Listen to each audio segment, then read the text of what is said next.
কিছু কিছু মানুষ অকারণে অনলাইনে থাকে। খুব ভোরবেলা, গভীর রাত, দুপুর, বিকেল কিংবা সন্ধ্যেবেলা সবসময় এদের অনলাইনে পাওয়া যায়। এই মানুষগুলো কখনো কাউকে নক করে না, একবার মেসেঞ্জারে, একবার নিউজ ফিডে এরা পালাক্রমে ঘুরে বেড়ায়, কিন্তু কাউকে নক করে না।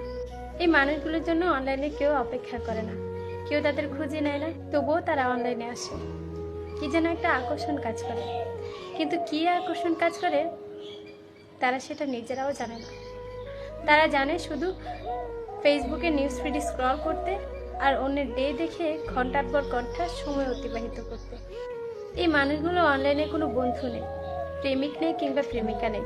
অনেকেই ভাবে তারা হয়তো অনলাইনে আসে মানুষকে ইনবক্সে বিরক্ত করতে, আবার অনেকে মনে করে তারা হয়তো সারাক্ষণ প্রেম নিয়ে ব্যস্ত থাকে, কিন্তু প্রকৃতপক্ষে এরা প্রেম থেকেও বিরত থাকে। এই মানুষগুলো কারা জানেন? এই মানুষগুলো ভেতর থেকে খুব নিঃসঙ্গ, খুব একা। এরা যেমন অকারণেই অনলাইনে ঘুরে বেড়ায়, তেমনি অকারণেই কাউকে বিরক্ত করা ছাড়াই অফলাইনে চলে যায়।